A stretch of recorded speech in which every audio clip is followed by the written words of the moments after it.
Bilkis Bano gangrape case के ज्यादातर कसूरवार फरार हो गए हैं। 11 में से कम 9 कसूरवार अपने घर पर मौजूद ही नहीं हैं। यहां तक कि उनके घर वालों को भी जानकारी नहीं है कि वो आखिर हैं कहां। 8 जनवरी को जब सुप्रीम कोर्ट ने सभी कसूरवारों की सजा रद्द करने का फैसला सुनाया तो गुजरात के दाहोद में कसूरवारों के गांव में कुछ मीडिया वाले पहुंचे, जहां उनके घरों पर ताले लटके मिले।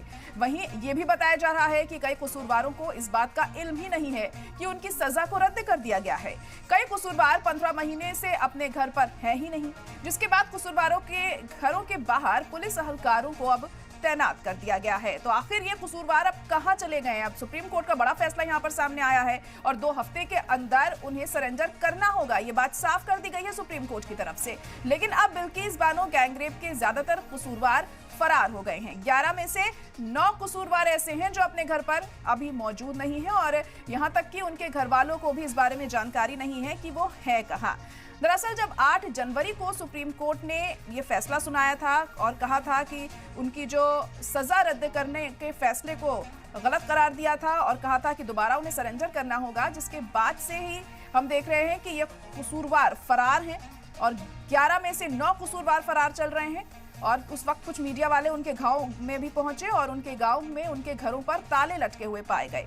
वहां यह भी बताया जा रहा है कि कई कसूरवारों को इस बारे में इल्म ही नहीं है कि उनकी सजा को रद्द कर दिया गया है। उनकी सजा यानी कि जो उनकी रिहाई का जो फैसला लिया गया था गुजरात सरकार की तरफ से, उसे रद्द कर दिया गया है सुप्रीम कोर्ट की तरफ से। और कई कसूरवार 15 महीने से अपने घर पर है ही नहीं, जिसके बारे में कसूरवारों के घरों के बाहर पुलिस अहलकार को भी तैनात किया गया है। अब आगे किस तरीके से इस मामले में कार्रवाई होती है और किस तरह से इन कसूरवारों तक पहुंचा जाता है, क्या कोई अलग से टीम ऐसे में बनाई जाएगी जो इनकी तलाश करे और पता करे कि आखिर ये कसूरवार अभी कहां पर हैं? ये तमाम ऐसी चीजें हैं जो अभी वक्त के साथ साफ होंगी। लेकिन फिलहाल यह खबर सामने आ रही है कि करीब 11 में से 9 कसूरवार ऐसे हैं जो फरार चल रहे हैं, जिनके बारे में कोई जानकारी नहीं मिल सकी है, जिनका कुछ अता पता नहीं है, क्योंकि सुप्रीम कोर्ट के फैसले के बाद कुछ मीडिया वाले इनके गांव में पहुंचे थे और वहां पर इन्होंने देखा कि उनके घरों पर ताले लटके हुए हैं।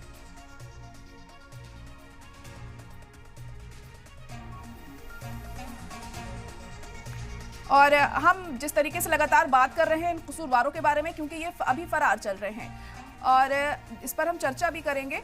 हमारे साथ खास मेहमान भी इस वक्त जुड़ चुके हैं। ताहिरा हसन जी जुड़ चुकी हैं हमारे साथ, जो कि सोशल एक्टिविस्ट हैं, और रुद्र विक्रम सिंह जी भी जुड़ चुके हैं जो कि एडवोकेट हैं सुप्रीम कोर्ट के। आप दोनों का ही बहुत इस्तकबाल है। रुद्र विक्रम जी, सबसे पहले मैं आपके पास आना चाहूंगी। अब इसे किस तरह से समझा जाए कि 11 में से 9 जो कसूरवार थे वो फरार हो गए हैं अब यहाँ पर, अब आगे किस तरीके से इस मामले में कार्रवाई हो सकती है, एक लीगली तौर पर ये जानना चाहूंगी मैं आपसे।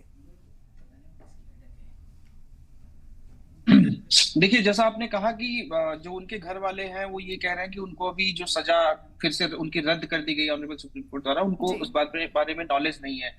तो अगर उनको इस बारे में अगर पता नहीं है कि वो सजा रद्द हो चुकी है और अगर उन तक खबर नहीं पहुंचती, उन तक ये ऑर्डर नहीं पहुंचता है, और उससे पहले क्योंकि जो उनके पास लीगल ऑप्शंस हैं, जो कि एक रिव्यू पिटीशन भी फाइल कर सकते हैं ऑनरेबल सुप्रीम कोर्ट पे, और जो ऑनरेबल सुप्रीम कोर्ट ने एक अहम टिप्पणी की थी कि जो गुजरात सरकार को पावर नहीं थी उनके रिमिशन पिटीशन को सुनने की, क्योंकि ट्रायल महाराष्ट्र में हुआ था। तो महाराष्ट्र सरकार, हो सकता है वो महाराष्ट्र सरकार के पास वो रिमिशन एप्लीकेशन फिर से फाइल करें।